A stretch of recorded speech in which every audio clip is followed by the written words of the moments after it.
हरे कृष्ण।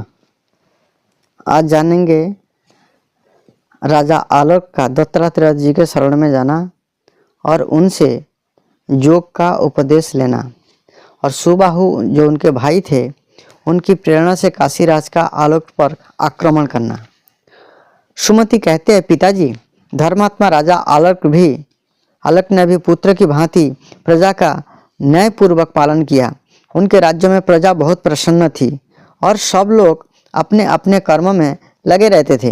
ये दुष्ट पुरुषों को दंड देते और सज्जन पुरुषों की भली भांति रक्षा करते थे। राजा ने बड़े बड़े यज्ञों का अनुष्ठान भी किया। इन सब कर्मों में उन्हें बड़ा आनंद मिलता था। महाराज को अनेक पुत्र हुए जो महान बलवान, अत्यंत पराक्रमी, धर्मात्मा, महात्मा तथा कुमार्गों के विरोधी थे। उन्होंने धर्मपूर्वक धन का उपार्जन किया और धन से धर्म का अनुष्ठान किया तथा धर्म और धन दोनों का अनुकूल रहकर भी विषयों का उपभोग किया। इस प्रकार धर्म, अर्थ और काम में आसक्त हो पृथ्वी का पालन करते हुए राजा आलोक को अनेक वर्ष बीत गए, किंतु उन्हें ये एक दिन के समान ही जान पड़े। मन को प्रिय लगने वाले विषयों का भोग करते हुए उन्हें कभी भी उनकी ओर से वैराग्य नहीं हुआ। उनके मन में कभी ऐसा विचार नहीं उठा कि आप धर्म और धन का उपार्जन पूरा हो गया है। उनकी ओर से उन्हें तृप्ति ही बनी रही, अतृप्ति ही बनी रही। उनके इस प्रकार भोग में आसक्त, प्रमादी और अजितेंद्रिय होने का समाचार उनके भाई सुबाहु ने भी सुना, जो वन में निवास करते थे। आलोक को किसी तरह ज्ञान प्राप्त हो, इस अभिलाषा से उन्होंने बहुत देर तक विचार किया। अंत में उन्हें वही ठीक मालूम हुआ कि आलोक के साथ शत्रुता रखने वाले किसी राजा का सहारा लिया जाए। ऐसा निश्चय करके ये अपना राज्य प्राप्त करने का उद्देश्य लेकर असंख्य बल वाहनों से संपन्न काशीराज की शरण में आए। काशीराज ने अपनी सेना के साथ आलोक पर आक्रमण करने की तैयारी की और दूध भेजकर यह कहलाया कि अपने बड़े भाई सुबाहु को राज्य दे दो। आलोक राजधर्म के ज्ञाता थे। उन्हें शत्रु के इस प्रकार आज्ञापूर्वक संदेश देने पर सुबाहु को राज्य देने की इच्छा नहीं हुई। उन्होंने काशीराज के दूत को उत्तर दिया कि मेरे बड़े भाई मेरे ही पास आकर प्रेम पूर्वक राज्य मांग ले, मैं उसी के आक्रमण के भय से थोड़ी सी भी भूमि नहीं दूंगा। बुद्धिमान सुबाहु ने भी आलोक के पास जाचना नहीं की। उन्होंने सोचा, जाचना क्षत्रिय का धर्म नहीं है, क्षत्रिय तो पराक्रम का ही धनी होता है। तब काशीराज ने अपनी समस्त सेना के साथ राजा आलोक के राज्य पर चढ़ाई करने के लिए यात्रा की। उन्होंने अपने समीपवर्ती राजाओं से मिलकर अनेक सैनिकों द्वारा आक्रमण किया और आलोक के सीमावर्ती नरेश को अपने अधीन कर लिया। फिर आलोक के राज्य पर घेरा डालकर उनके सामंत राजाओं के साताना आरंभ किया। दुर्ग के रक्षकों को भी काबू में कर लिया। किन्हीं को धन देकर, किन्हीं को फूट डालकर और किन्हीं को समझा बुझाकर ही अपना बस में कर लिया। इस प्रकार शत्रु मंडल से पीड़ित राजा आलोक के पास बहुत थोड़ा ही सेना रह गई। खजाना भी घटने लगा और शत्रु ने अनेक नगर पर घेरा डाल दिया। इस तरह प्रतिदिन कष्ट पाने और कोष क्षीण होने से राजा को बड़ी खेद हुई। उनका चित्त व्याकुल हो उठा। जब वे अत्यंत वेदना से व्यथित हो उठे तब सहसा उन्हें इस अंगूठी का स्मरण हो आया, जिसे ऐसे ही अवसर पर उपयोग करने के लिए उनकी माता मादालसा ने दिया था। तब स्नान करके पवित्र हो उन्होंने ब्राह्मण से सस्ती वाचन कराया और अंगूठी से यह उपदेश पत्र निकालकर देखा। उसके अक्षर बहुत स्पष्ट थे। राजा ने उसमें लिखे हुए माता के आदेश पढ़ा, जिससे उनके समस्त शरीर में रोमांच हो आया और आंखें प्रसन्नता से खिल उठी। यह उपदेश इस प्रकार था,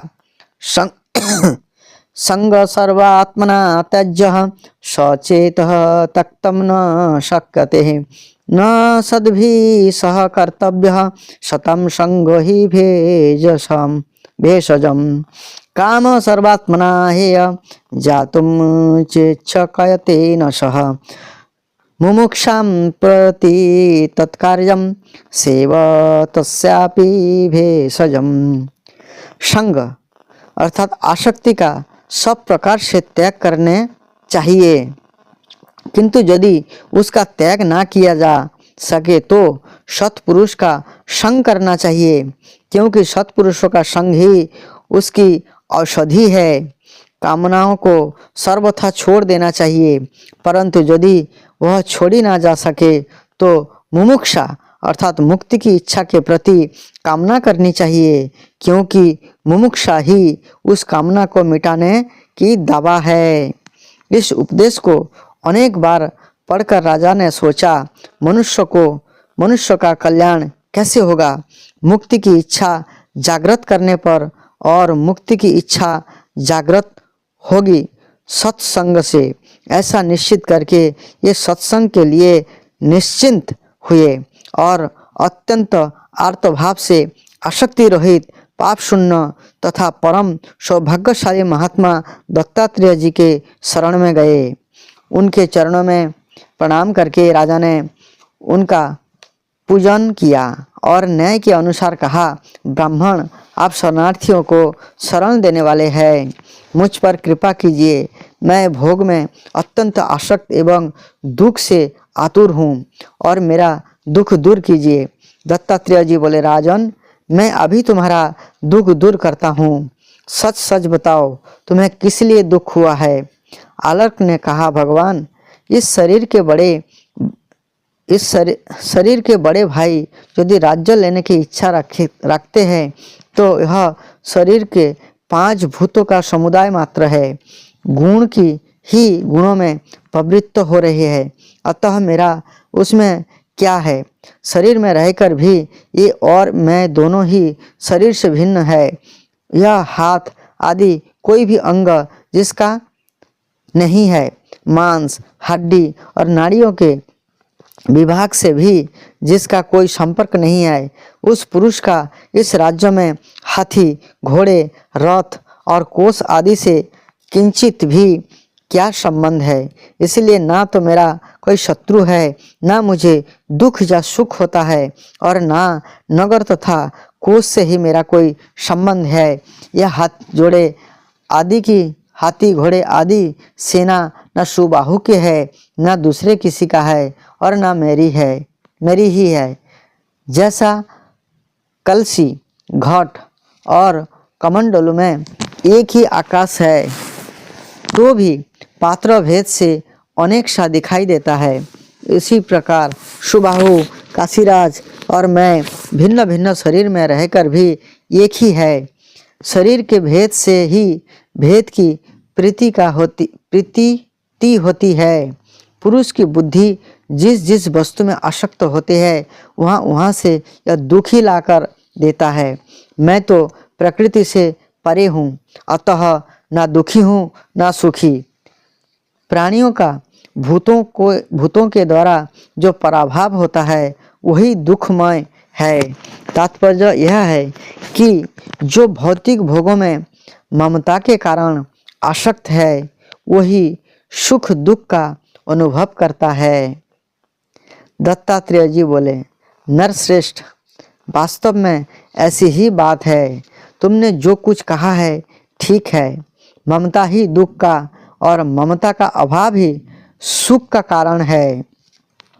मेरे प्रश्न करने मात्र से तुम्हें यह उत्तम ज्ञान प्राप्त हो गया, जिसने माताजी की प्रीति का शेमर की रुई की भांति उड़ा दिया।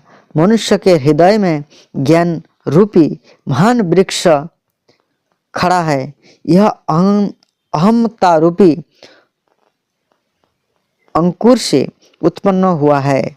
ममता ही उसका तना है। गृह और क्षेत्र उसकी ऊंची ऊंची शाखाएं हैं। स्त्री और पुत्र आदि पल्लव है। धन धान्य रूपी बड़े बड़े पत्ते हैं। यह अनादि काल से बढ़ता चला आ रहा है। पुण्य और पाप उसके आदि पुष्प है। सुख और दुख मौन फल है। यह मोक्ष के मार्ग को रोककर खड़ा है।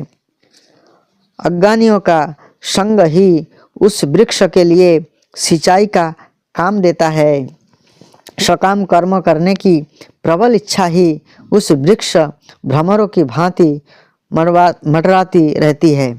जो लोग संसार मार्ग की यात्रा से थक कर उस वृक्ष का आश्रय लेते हैं, ये भ्रमपूर्ण ज्ञान एवं मिथ्या सुख के वशीभूत हो जाते हैं।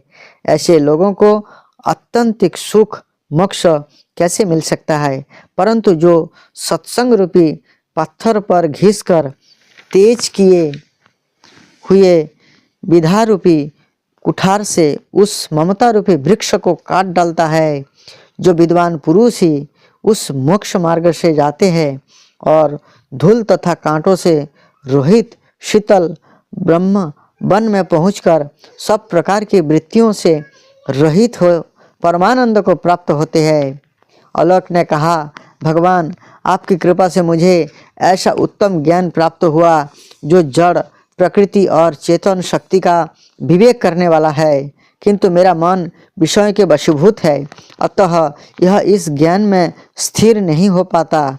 मैं नहीं जानता कि इस प्रकृति के बंधन से कैसे छूट सकूंगा, कैसे मेरा इस संसार में फिर जन्म ना हो, किस प्रकार मैं निर्गुण भाव को प्राप्त होऊं और कैसे सनातन ब्रह्म के साथ एकता प्राप्त करूं।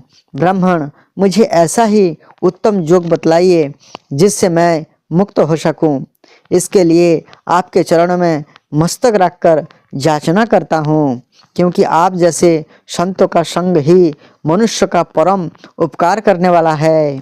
श्री दत्तात्रेय जी बोले, राजन, योगी को ज्ञान की प्राप्ति होकर जो उसका अज्ञान से वियोग होता है वही मुक्ति है, और वही ब्रह्म के साथ एकता एवं प्राकृत गुणों से पृथक होना है।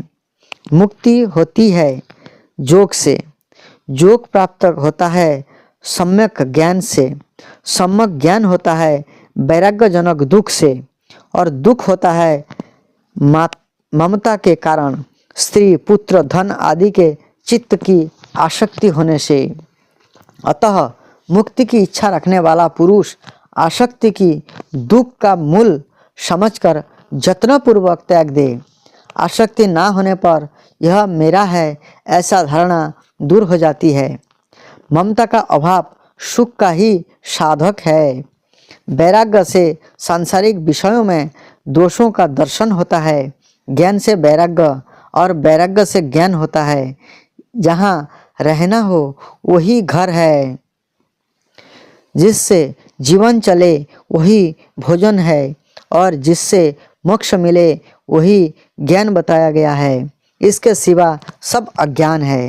राजन, पुण्य और पापों का भोग लेने से, नित्य कर्म का निष्काम भाव से अनुष्ठान करने से, अपूर्व का ग्रहण संग्रह ना होने से तथा पूर्व जन्म के किए हुए कर्मों का क्षय हो जाने से मनुष्य बारंबार देह के बंधनों में नहीं पड़ता। राजन, यह तुमसे ज्ञान के विषय में कुछ बातें बतलाई गई। आप उस योग का वर्णन सुनो जिसे प्राप्त कर योगी पुरुष सनातन ब्रह्म से कभी पृथक नहीं होता। योगियों को पहले आत्मा अर्थात बुद्धि के द्वारा आत्मा मन को जीतने की चेष्टा करनी चाहिए, क्योंकि उसको जीतना बहुत कठिन है। अतः उस पर विजय पाने के लिए सदा ही यत्न करना चाहिए। इसका उपाय बतलाता हूँ, सुनो। प्राणायाम के द्वारा राग देश दोषों का, धारणा के द्वारा पातकों का, प्रत्याहार के द्वारा विषय का, और ध्यान से के द्वारा ईश्वर विरोधी गुणों का निवारण करे। जैसे पर्वतीय धातुओं को आग में तपने पर उनके दोष जल जाते हैं, उसी प्रकार प्राणायाम करने से इंद्रिय जनित दोष दूर हो जाते हैं। अतः योग के ज्ञाता पुरुषों को पहले प्राणायाम का ही साधन करना चाहिए। प्राण और अपान वायु को रोकने का नाम ही प्राणायाम है। यह लघु मध्य और उत्तरीय के भेद से 3 प्रकार का बताया गया है। अलर्क, अब मैं उसकी मात्रा बतलाता हूँ, सुनो। लघु प्राणायाम 12 मात्रा का होता है। इसके दूनी मात्रा का मध्यम और तिगुनी मात्रा का उत्तरीय अथवा उत्तम बताया गया है। पलकों को उठाने और गिराने में जितना समय लगता है वही प्राणायाम की संख्या के लिए मात्रा कहा गया है। ऐसा ही 12 मात्राओं का लघु नामक प्राणायाम होता है। प्रथम प्राणायाम के द्वारा खेद अर्थात पसीने को, मध्यम के द्वारा कंप को और तृतीय प्राणायाम के द्वारा विषाद को जीतें। इस प्रकार क्रमशः इन 3 दोषों पर विजय प्राप्त करें। जैसा सिंह, व्याघ्र और हाथी सेवा के द्वारा कोमल हो जाते हैं, उनकी कठोरता दब जाती है, इसी प्रकार प्राणायाम करने से प्राण योग के बस में हो जाता है। जैसे हाथीवान मत वाले हाथी को भी बस में करके उसे इच्छानुसार चलाता है, इसी प्रकार योगी बस में किए हुए प्राण को अपनी इच्छा के अधीन रखता है। जैसे बस में किया हुआ सिंह केवल मृगों को ही मारता है, मनुष्य को नहीं, उसी प्रकार प्राणायाम के द्वारा बस में किया हुआ प्राण केवल पापों का नाश करता है, मनुष्य के शरीर का नहीं। इसलिए योगी पुरुष को सदा प्राणायाम में संलग्न रहना चाहिए। राजन, धस्ती, प्राप्ति, संबित और प्रसाद, ये मोक्ष रूपी फल प्रदान करने वाली प्राणायाम की 4 अवस्थाएं हैं। आप क्रमशः उनके स्वरूप का वर्णन सुनो। जिस अवस्था में शुभ और अशुभ सभी कर्मों का फल क्षीण हो जाए और चित्त की वासना नष्ट हो जाए, इसका नाम धस्ती है। जब योगी इस लोक और परलोक के भोगों के प्रति लोभ और मोह उत्पन्न करने वाली समस्त कामनाओं को रोककर सदा अपने आप में ही संतुष्ट रहता है, वह निरंतर रहने वाली प्राप्ति नामक अवस्था है। जिस समय योगी सूर्य, चंद्र, माँ, नक्षत्र तथा ग्रहों के समान प्रभावशाली होकर उत्तम ज्ञान संपत्ति प्राप्त करता है और इस ज्ञान संपत्ति से भूत भविष्य की बातों का तथा दूर स्थिर एवं अदृश्य वस्तुओं को भी जान लेता है, उस समय प्राणायाम की संबित नामक अवस्था होती है। जिस प्राणायाम से मन, 5 प्राणवायु, संपूर्ण इंद्रियां और इंद्रियों के विषय प्रसाद को प्राप्त होते हैं, वह उसकी प्रसाद अवस्था है। राजन, आप प्राणायाम का लक्षण तथा योगाभ्यास में निरंतर प्रवृत्त रहने वाले योगी के लिए विहित आसन बतलाता हूँ, सुनो। पद्मासन, अर्धासन, शस्त्रिकासन आदि आसनों में बैठकर मन ही मन प्रणव का चिंतन करते हुए योगाभ्यास करें।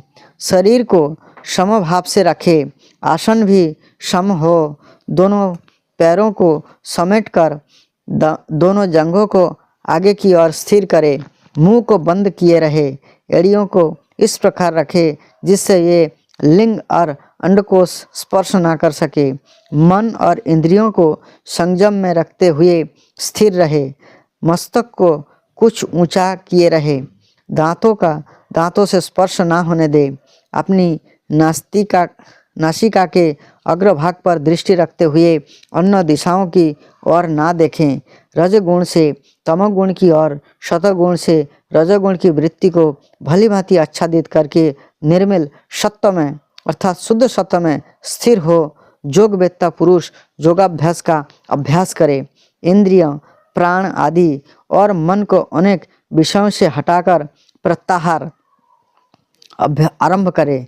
जैसे कछुआ अपने सब अंग को समेट लेता है, उसी प्रकार जो समस्त कामनाओं को संकुचित कर लेता है और निरंतर आत्मा में ही रमण करने वाला और एकमात्र परमात्मा में स्थित हुआ पुरुष अपने आत्मा में ही आत्मा का साक्षात्कार करता है।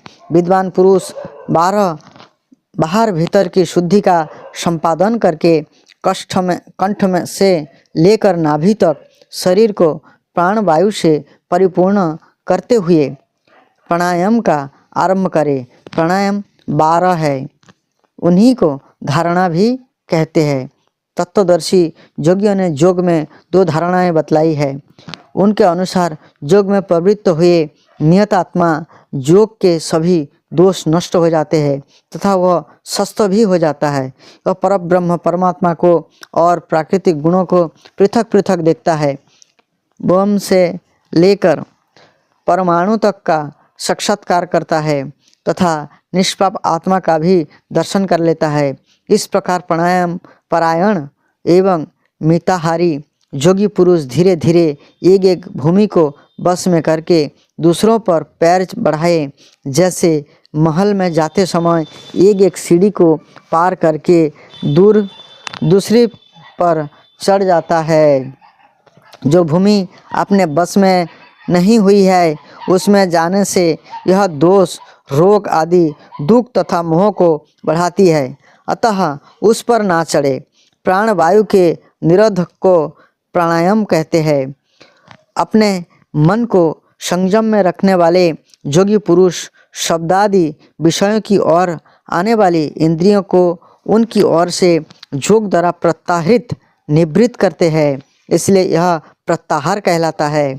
योगी महर्षियों ने इस विषय में ऐसा उपाय भी बतलाया है जिसमें योगाभ्यासी पुरुष को रोग आदि दोष नहीं होते। जैसे जलार्थी मनुष्य यंत्र और नली आदि की सहायता से धीरे धीरे जल पीते हैं, उसी प्रकार योगी पुरुष श्रम को जीतकर धीरे धीरे वायु का पान करे।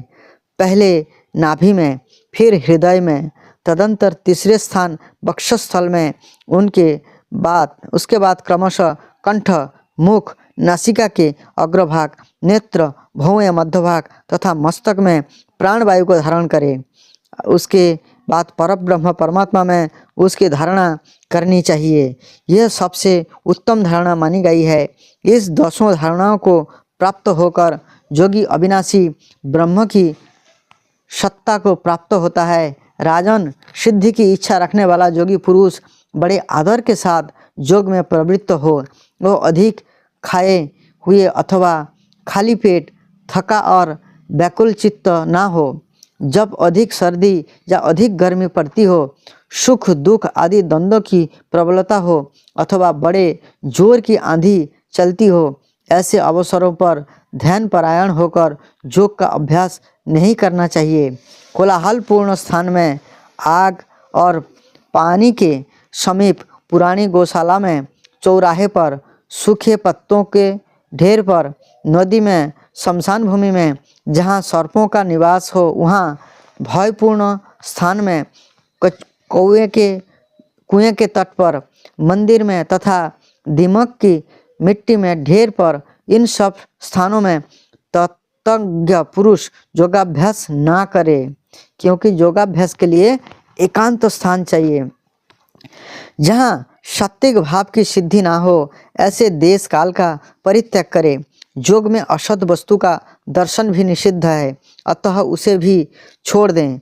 जो मूर्खतावश उक्त स्थानों की परवाह ना करके कहीं योगाभ्यास आरंभ करता है, उसके कार्य में विघ्न डालने के लिए बहरापन, जड़ता, स्मरण शक्ति का नाश, गूंगापन, अंधापन और ज्वर आदि अनेक दोष तत्काल प्रकट होते हैं। यदि प्रमादवश योगी के सामने ये दोष प्रकट हो तो उनका नाश करने के लिए जिस चिकित्सक की आवश्यकता है उसे सुनो।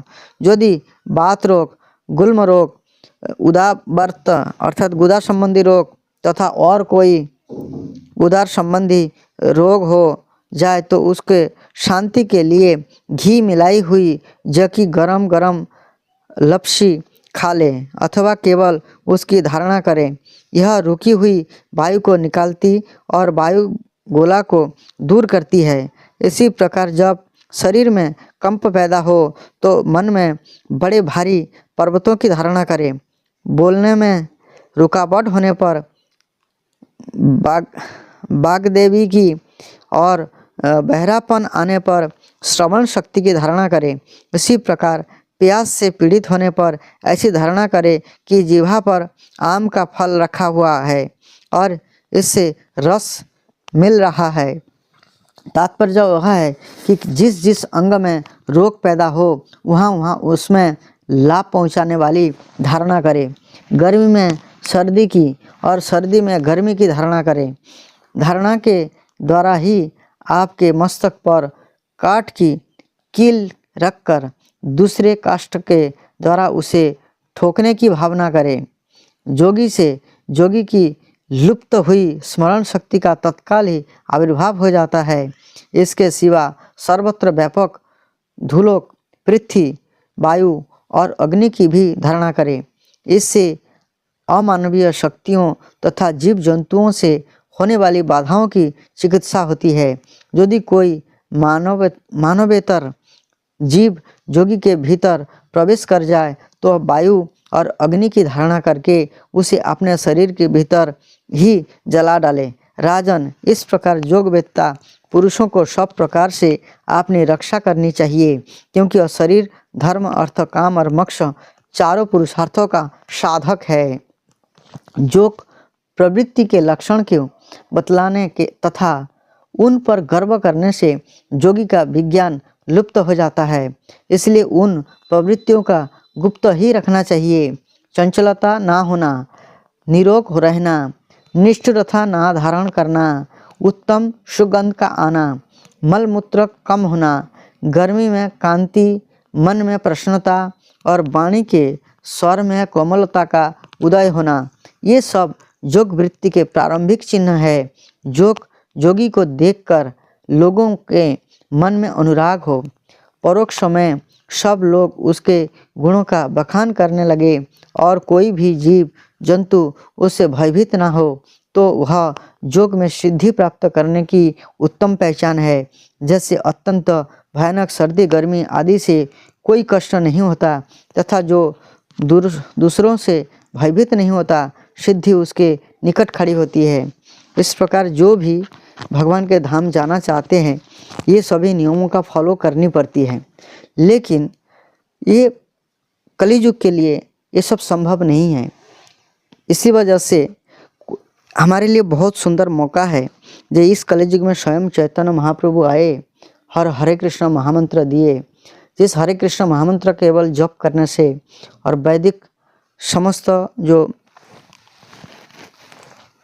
अनुकूल भक्ति के लिए चीज़ों का पालन करने से ही हमें भगवत धाम मिल सकते हैं। श्रीमद् भगवद गीता को पठन करें और हरे कृष्ण महामंत्र का जप करें। केवल इतना करने से धीरे धीरे जो है हम भक्ति में आगे बढ़ सकते हैं। समस्त कर्मों का फल खत्म हो सकता है। यदि ये मौका छूट गया तो भगवत प्राप्ति के लिए फिर से ये जो नियम, धारणा, सब कुछ जो बताया गया है, जो विधि है, ये सब विधि से हमें गुजारना पड़ेगा। हजारों साल लग जाता है भगवान को पाने के लिए। वो भी व्यक्ति जो है केवल वैकुंठ लोक तक जा पाता है। लेकिन इस जीवन में, इस कलि युग में मौका है। चैतन्य महाप्रभु की कृपा से हम जो है सर्वोच्च लोक श्री गोलोक वृंदावन धाम तक हम पहुंच सकते हैं। इतना सुंदर अपॉर्चुनिटी है। मनुष्य जीवन को जो है बिल्कुल भी वेस्ट नहीं करना चाहिए। ज़्यादा से ज़्यादा हरे कृष्ण महामंत्र करना चाहिए और 4 नियम, सिंपल सा नियम है, उस नियमों को फॉलो करना चाहिए। एकादशी व्रत करना चाहिए, एकादशी में 25 माला जप करना चाहिए। इतना कर लेने से हमें भगवत धाम आसानी से मिल सकता है। अपने घर का सारा कार्य करते हुए केवल कृष्ण भावना में मन लगा करके हम बहुत बड़ा पद हासिल कर सकते हैं। ये हमारे पास अपॉर्चुनिटी है। नहीं तो ये सारे समस्याओं के बीच में, ये सब नियमों के बीच में हमें जीवन जीना पड़ेगा। नहीं तो कोई इस प्रकार का नहीं प्रयास करता है तो उनको पहले जो किया हुआ नरक का वर्णन है, हमने किया है, तो उसके अनुरूप जो है उनको अलग अलग नरक में जाना पड़ेगा। फिर से बार बार जन्म लेना पड़ेगा। इस प्रकार की जो जन्म मृत्यु का चक्र है ये कभी नहीं रुकने वाला। लेकिन जिसको जाना है तो ये विधि का, जो अभी हमने आपको सारी चीज़ें बताई, विधि को पालन करनी पड़ेगी। और सबसे उत्तम विधि है हरे कृष्ण महामंत्र का जप करना और कृष्ण चेतना में सब समय अपने आप को बनाए रखना। यही सर्वोच्च विधि है कलियुग में। इसलिए सहज सरल विधि का आप सभी पालन कीजिए और सभी नियमों को समझे। ये हमारे लिए कितना अच्छा अपॉर्चुनिटी है, हम कितना आसानी से प्रभु का भजन कर सकते हैं, इसलिए ऐसे मौका को कभी भी नहीं छोड़ना चाहिए। धन्यवाद। हरे कृष्ण। अगले बार हम आपको अगले वीडियो में बताएंगे। हरे कृष्ण।